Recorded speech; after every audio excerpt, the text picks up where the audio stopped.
अब हम लोग स्टार्ट करेंगे क्लास 12th एनसीईआरटी का miscellaneous exercise vector algebra chapter का। उसके पहले क्वेश्चन में हमसे बोला जा रहा है कि हमें एक यूनिट वेक्टर चाहिए एक्स वाई प्लेन में जो कि एक्स एक्सिस से 30 डिग्री बनाएगा एंटी क्लॉकवाइज डायरेक्शन में। तो पहले हम एक्सिस बना लेते हैं। ये हो गया हमारा एक्स एक्सिस, ये हो गया हमारा वाई एक्सिस जिस प्लेन में हमें चाहिए, और ये हो गया हमारा ओरिजिन। और हमसे कहा जा रहा है कि हमें एक पॉजिटिव एक्स एक्सिस से 30 डिग्री पे अपना वेक्टर चाहिए, यूनिट वेक्टर। तो ये हो जाएगा हमारा वेक्टर, इसको मान लेते हैं कुछ ए कैप, और यही ए कैप का वैल्यू चाहिए। तो जैसे कि हम जानते हैं कि ए कैप हमारा हो जाएगा cos 30 इंटू आई कैप प्लस ये हो गया हमारा 60 degree cos 60 degree J cap. ये हो जाएगा हमारा √3/2 I cap plus 1/2 J cap. Answer. Question number 2 में हमसे इन दोनों पॉइंट्स को ज्वाइन करने वाले वेक्टर का स्केलर कंपोनेंट और मैग्नीट्यूड पूछा है। तो पहले वो वेक्टर निकाल लेते हैं। तो हमारा पी क्यू वेक्टर हो जाएगा position vector of Q minus position vector of P, that is x2 minus x1 I cap plus y2 minus y1 J cap plus z2 minus z1 के कैप। इसके scalar components हो जाएंगे x2 minus x1, y2 minus y1, z2 minus z1। और इसका magnitude हो जाएगा p q vector का magnitude is equal to root of x2 minus x1 का whole square plus y2 minus y1 का whole square plus z2 minus z1 का whole square. ये हो जाएगा हमारा आंसर। क्वेश्चन नंबर 3 में कह रहा है कि एक गर्ल है जो पहले 4 किलोमीटर वेस्ट की तरफ चलती है। ये 4 किलोमीटर चली, उसके बाद वो 3 kilometre east 30 degree east of north चली, यानी कि वो इस डायरेक्शन में 3 किलोमीटर चली। ये है 30 डिग्री ईस्ट ऑफ नॉर्थ। ये समझ लीजिए पहले ए गई, फिर वहाँ से बी की तरफ चली। फिर हमसे उसका फाइनल डिस्प्लेसमेंट पूछा गया है, यानी कि ओ बी वेक्टर का वैल्यू हमसे पूछा जा रहा है। तो हमारा ओ बी वेक्टर हो जाएगा, ओ बी वेक्टर हो जाएगा हमारा O A vector plus A B vector, और ओ ए वेक्टर है हमारा -4 आई कैप, मतलब इस तरफ 4 यूनिट। फिर हमारा ए बी वेक्टर है 3 साइन 30 डिग्री आई कैप, इस तरफ 3 साइन 30 डिग्री होगा इसका कंपोनेंट, और इस तरफ होगा 3 cos 30 degree plus 3 cos 30 degree J cap. इसको सॉल्व करेंगे हम लोग तो हमारे पास आ जाएगा -4 I cap plus 3 sine 30 degree होता है 1/2, तो 3/2 I cap plus 3√3/2 J cap. और सॉल्व करेंगे तो हमारे पास आ जाएगा is equal to -5/2 I cap plus 3√3/2 J cap. Question number 4 में हमें ये इक्वेशन दिया हुआ है और हमसे पूछा जा रहा है कि अगर ये होगा तो हमारा ये होगा या नहीं होगा। तो अगर हम ट्रायंगल ऑफ एडिशन के तरफ से देखें तो देख सकते हैं कि ये तीनों वेक्टर्स किसी एक ट्रायंगल के साइड्स होंगे। तो फिर अगर हम ट्रायंगल ऑफ एडिशन का रूल लगाएं तो अगर ये हमारा बी वेक्टर है और ये है हमारा सी वेक्टर, तो ये होगा हमारा ए वेक्टर। जैसा कि हम जानते हैं कि ट्रायंगल का कोई भी साइड दूसरे दोनों साइड के सम से छोटा होता है, यानी कि ये होता है, तो हेंस ये एक फॉल्स स्टेटमेंट है। क्वेश्चन नंबर 5 में कहा जा रहा है कि ये हमारा एक यूनिट वेक्टर है और हमसे x का वैल्यू पूछा गया है। तो यूनिट वेक्टर होने के लिए इसका मॉडुलस 1 होना चाहिए, that is x mod I cap plus J cap plus के cap is equal to 1। That means x into root one square plus one square plus one square is equal to one, hence x is equal to one by root three.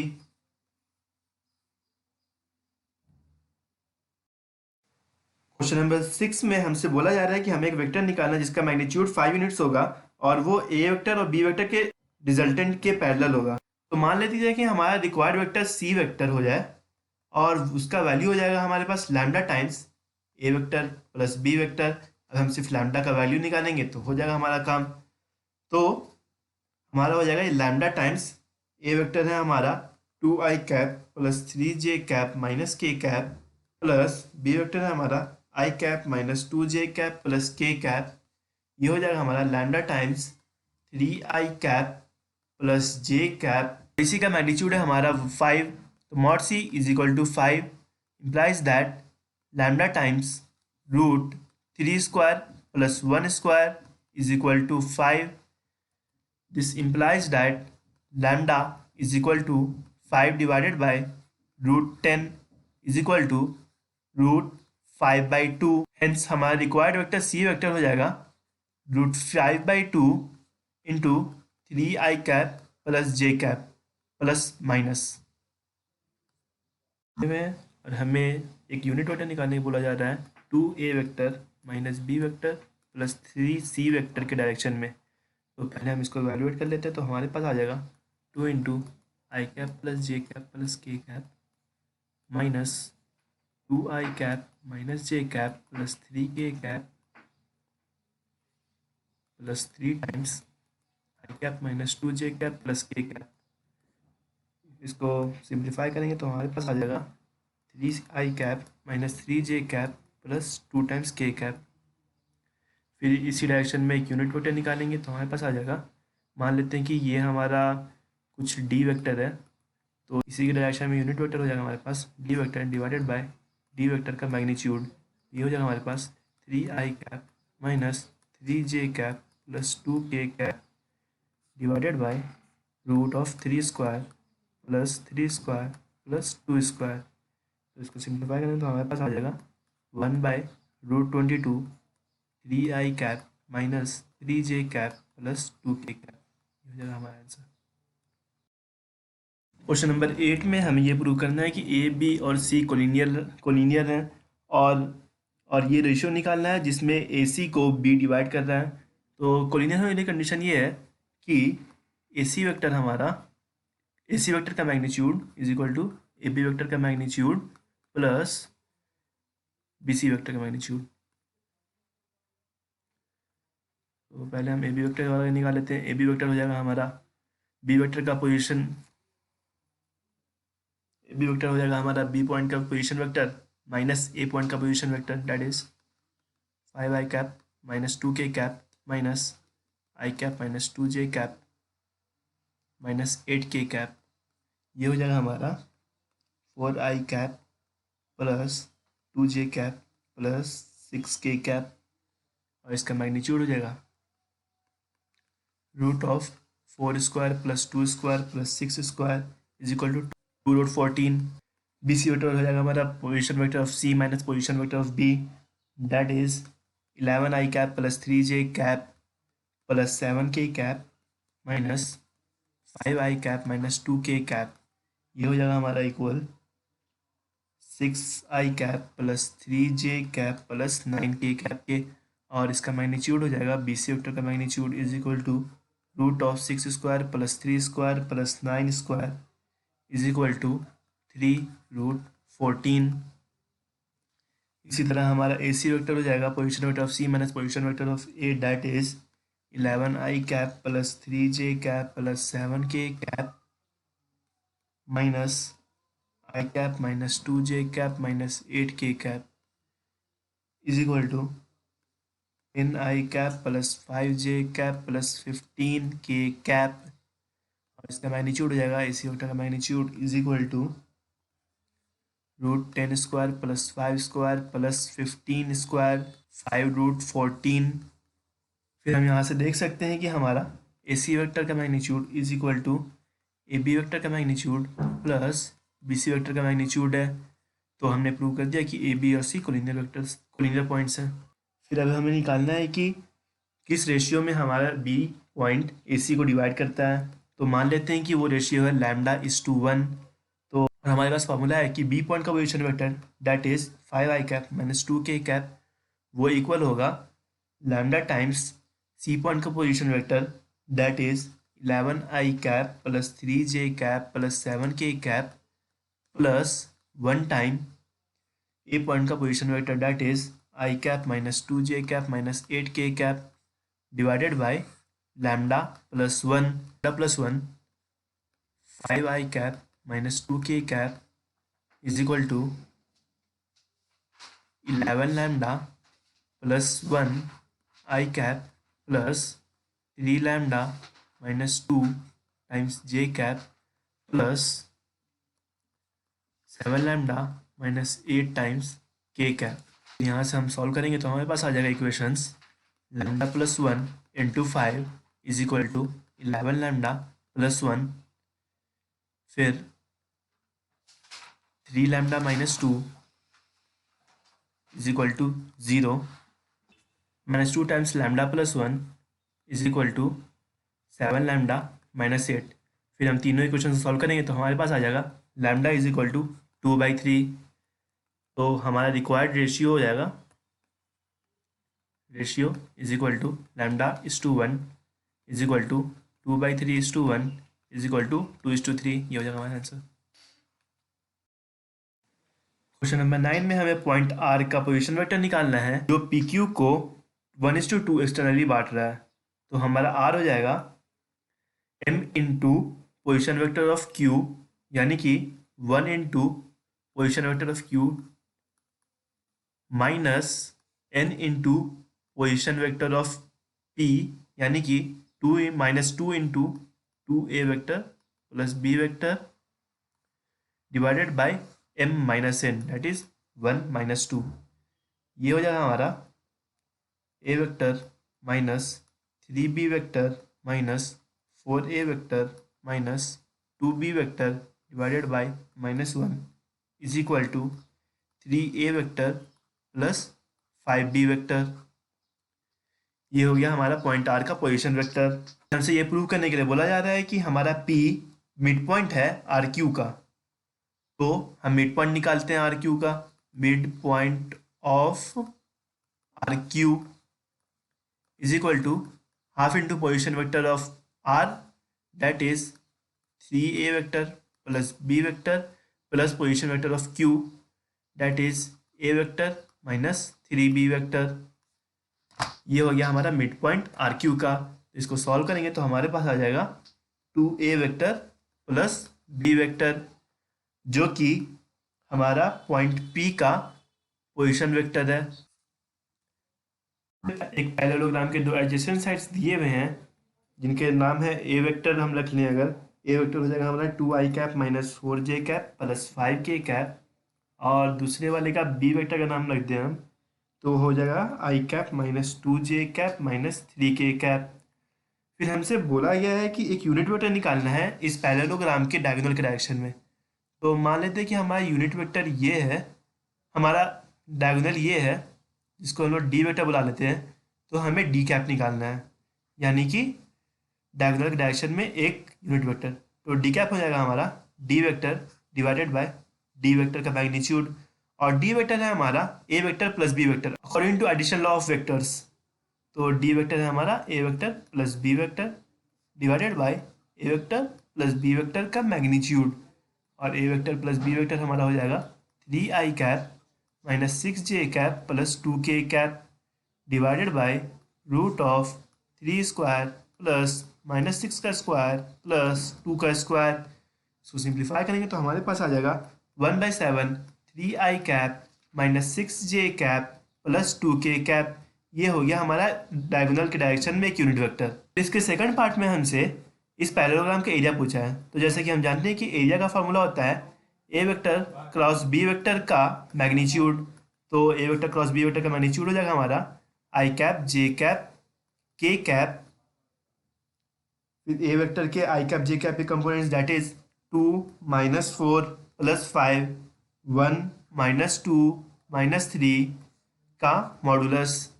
इसको simplify करेंगे हम लोग, पहले determinant को तोड़ते हैं तो हमारे पास आ जाएगा i cap into 12 + 10 minus J cap into -6 - 5 plus के cap into -4 + 4 is equal to modulus of 22 i cap plus 11 j cap plus 0 k cap, और इसका मॉडुलस लेंगे तो हमारे पास आ जाएगा is equal to √22² plus 11² plus 0, और ये हमारा हो जाएगा 11√5 स्क्वायर यूनिट्स। ये हो जाएगा हमारा एरिया इस पैरेललोग्राम का। क्वेश्चन नंबर 11 में हमसे कहा जा रहा है कि अगर कोई भी वेक्टर इक्वली इंक्लाइंड है एक्स एक्सिस, वाई एक्सिस और जेड एक्सिस तीनों से, तो उसका डायरेक्शन कोसाइंस 1/√3 1/√3 1/√3 ही होगा, ये प्रूव करने के लिए। तो मान लेते हैं कि हमारे पास कोई वेक्टर है जो कि एक्स एक्सिस से अल्फा एंगल बना रहा है, वाई एक्सिस से बीटा एंगल बना रहा है और जेड एक्सिस से गामा एंगल बना रहा है। तो हमारा ये रिजल्ट आ जाएगा cos square alpha plus cos square beta plus cos square gamma. जैसे कि हम जानते हैं कि sum of squares of direction cosines is equal to 1 होता है, यानी कि L² plus M² plus N² is equal to 1 होता है। यहाँ से हम लोग ये लिख सकते हैं, ये लिख दिया हमने। और फिर हमने ये कहा जा रहा है कि हमारा ये अल्फ़ा बीटा गामा दोनों तीनों इक्वल है, alpha is equal to beta is equal to gamma है। तो हमारा cos alpha is equal to cos beta is equal to cos gamma हो जाएगा। तो हम यहाँ से लिख सकते हैं 3 cos² gamma is equal to 1, और यहाँ से लिख सकते हैं हम cos gamma is equal to 1/√3, और यहाँ से हम कह सकते हैं कि हमारा कॉस अल्फ़ा भी यही होगा, कॉस अल्फ़ा, और यही होगा हमारा कॉस बीटा, यानी कि हमारे डायरेक्शन कोसाइंस हो गए 1/√3 1/√3 और 1/√3। Hence the question is proved. Question number 12 में हमें 3 vectors A vector, B vector और सी वेक्टर दिए हुए हैं, और हमसे ये 3 कंडीशन दिए हुए हैं डी वेक्टर के लिए जो हमें निकालना है। तो जैसे कि हम जानते हैं कि हमें अगर कोई भी वेक्टर चाहिए ए वेक्टर और बी वेक्टर दोनों के परपेंडिकुलर, तो वो होता है A vector cross B vector के डायरेक्शन में। तो हम लोग डी वेक्टर को कह सकते हैं D vector is equal to कोई scalar quantity lambda times A vector cross B vector, और फिर हम लैम्डा निकाल लेंगे। तो हमारा ये हो जाएगा लैम्डा टाइम्स आई कैप जे कैप के कैप 1 4 2 3 -2 + 7। इसको हम लोग सिंप्लीफाई करेंगे तो हमारे पास आ जाएगा is equal to I cap 28 + 4 minus J cap 7 - 6 plus के cap -2 - 12 is equal to 32 I cap minus J cap -14 times K cap, और साथ में लैम्डा भी था मल्टीप्लिकेशन में।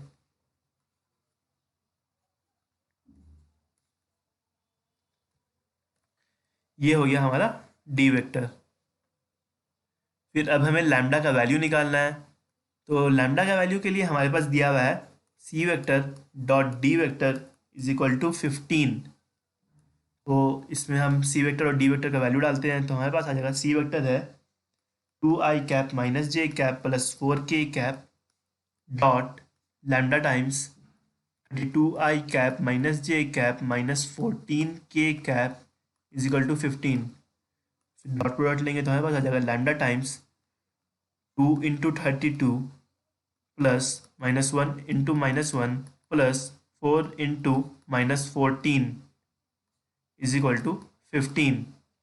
फिर हम यहाँ से लैम्डा का वैल्यू निकालेंगे तो लैम्डा आ जाएगा, हमारा आ जाएगा 5/3। यहाँ से हम लिख सकते हैं कि डी वेक्टर हो गया हमारा 5/3 टाइम्स 32i कैप माइनस जे कैप -14 टाइम्स के कैप, ये हो जाएगा हमारा डी वेक्टर। क्वेश्चन नंबर 13 में कहा जा रहा है कि अगर हम ए वेक्टर का डॉट प्रोडक्ट लेंगे B vector plus C vector के डायरेक्शन में किसी यूनिट वेक्टर के साथ, तो हमारा वो वैल्यू आएगा 1, जिसके हेल्प से हमें ये लैम्डा का वैल्यू निकालना है। तो पहले हम B vector plus C vector के डायरेक्शन में एक यूनिट वेक्टर निकाल लेते हैं। तो वो हो जाएगा हमारा B vector plus C vector plus B vector plus C vector का magnitude is equal to 2 + lambda times I cap plus 6j cap -2k cap divided by root of 2 plus lambda का square plus 6 square plus 2 square. इसको हम लोग simplify करेंगे तो हमारे पास आ जाएगा 2 plus lambda times I cap plus 6 j cap minus 2 k cap divided by under root lambda square plus 4 lambda plus 44। अब इसके साथ हमें डॉट प्रोडक्ट लेना है ए वेक्टर का, आई cap plus J cap plus के कैप डॉट ये vector that is 2 plus lambda times I cap plus 6 j cap minus 2 k cap divided by root of lambda square plus 4 lambda plus 44 का value हमारे पास आ जाएगा dot product लेने से 2 plus lambda plus 6 minus 2 divided by under root lambda square plus 4 lambda plus 44। ये है हमारा 1। इसको हम लोग सिंप्लीफाई करेंगे तो हमारे पास आ जाएगा lambda plus 6 is equal to lambda square plus 4 lambda plus 44 का अंडर रूट। अब हम दोनों तरफ स्क्वायर लेंगे तो हमारे पास आ जाएगा lambda square plus 12 lambda plus 36 is equal to lambda square plus 4 lambda plus 44। Lambda square cut गया तो हमारे पास आया 8 लैम्डा इज इक्वल टू 8। यहाँ से हम कह सकते हैं कि हमारा लैम्डा इज इक्वल टू 1 आ गया। यही हो जाएगा हमारा आंसर। क्वेश्चन नंबर 14 में कहा जा रहा है कि ए वेक्टर बी वेक्टर और सी वेक्टर तीनों सेम मैग्नीट्यूड के म्यूचुअली परपेंडिकुलर वेक्टर्स हैं और हमें ये प्रूव करने के लिए कहा जा रहा है कि A vector plus B vector plus C vector तीनों वेक्टर से इक्वली इंक्लाइंड होंगे। तो सबसे पहले हम यहाँ पे स्टेटमेंट है कि ए वेक्टर बी वेक्टर और सी वेक्टर म्यूचुअली परपेंडिकुलर है। दैट मीन्स कि A vector dot B vector is equal to B vector dot C vector is equal to C vector dot A vector is equal to 0 है और तीनों का magnitude same है। That is A vector का magnitude is equal to B vector का magnitude is equal to C vector का magnitude है। और यहाँ हमें प्रूव करना है कि A vector plus B vector plus C vector equally inclined है ए वेक्टर बी वेक्टर और सी वेक्टर से। अगर हम A vector plus B vector plus C vector और ए वेक्टर के बीच में एंगल थीटा 1 मान लें तो कॉस थीटा 1 हो जाएगा हमारा is equal to A vector plus B vector plus C vector dot A vector divided by A vector plus B vector plus C vector का मैग्नीट्यूड इनटू ए वेक्टर का magnitude. तो यहाँ से हम कह सकते हैं कि A vector dot A vector होता है हमारा ए वेक्टर का मैग्नीट्यूड का whole square plus B vector dot A vector 0 है और C vector plus C vector dot A vector भी 0 है divided by A vector into A vector plus B vector plus C vector का magnitude. इसको simplify करेंगे तो हमारे पास ये आ जाएगा ए वेक्टर का magnitude divided by modulus of A vector plus B vector plus C vector. इसी तरह मान लें कि A vector plus B vector plus C vector और बी वेक्टर के बीच में एंगल होगा थीटा 2 तो कॉस थीटा 2 हमारा इसी तरीके से आ जाएगा modulus of B vector divided by modulus of A vector plus B vector plus C vector. इसी तरीके से हमारा कॉस थीटा 3 आ जाएगा that is A vector plus B vector plus C vector और सी वेक्टर के बीच का एंगल जो है वो थीटा 3 है वो आ जाएगा हमारा। और जैसे कि क्वेश्चन में दिया हुआ है कि ए वेक्टर बी वेक्टर और सी वेक्टर तीनों का मैग्नीट्यूड इक्वल है तो हम कह सकते हैं कि हमारा cos theta 1 is equal to cos theta 2 है is equal to cos theta 3 है। और यहाँ से हम कह सकते हैं कि हमारा theta 1 is equal to theta 2 is equal to theta 3 है और यहाँ से हम कह सकते हैं कि हमारा ए वेक्टर बी वेक्टर और सी वेक्टर तीनों A vector plus B vector plus C vector से इक्वली इंक्लाइंड है। क्वेश्चन नंबर 15 में हमें यह प्रूव करना है कि हमारा ये स्टेटमेंट तभी सही होगा जब ए वेक्टर परपेंडिकुलर होगा बी वेक्टर के गिवन दैट ए वेक्टर और बी वेक्टर दोनों नॉन जीरो वेक्टर्स हैं। तो हम पहले एलएचएस को सिंप्लीफाई करते हैं तो हमारे पास आ जाएगा ये A vector dot A vector plus A vector dot B vector plus B vector dot A vector plus B vector dot B vector.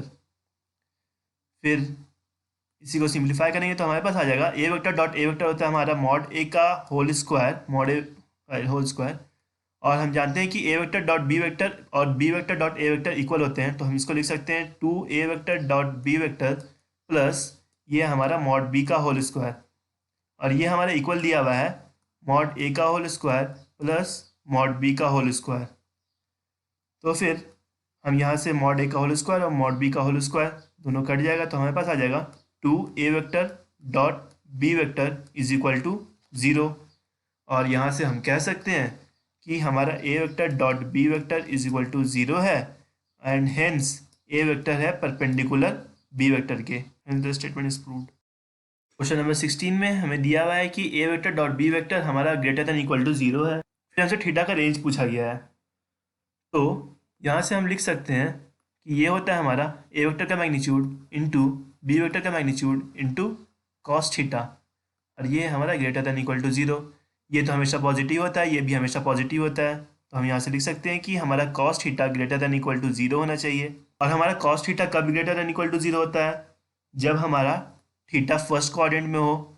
तो ये हमारा आंसर हो जाएगा, that is option number B.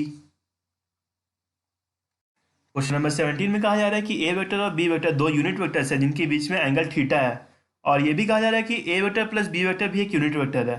तो थीटा का वैल्यू पूछा गया है, तो A vector plus B vector is equal to 1, क्योंकि ये यूनिट वेक्टर है। और यहाँ से हम लिख सकते हैं कि A vector plus B vector का whole square is equal to 1 है।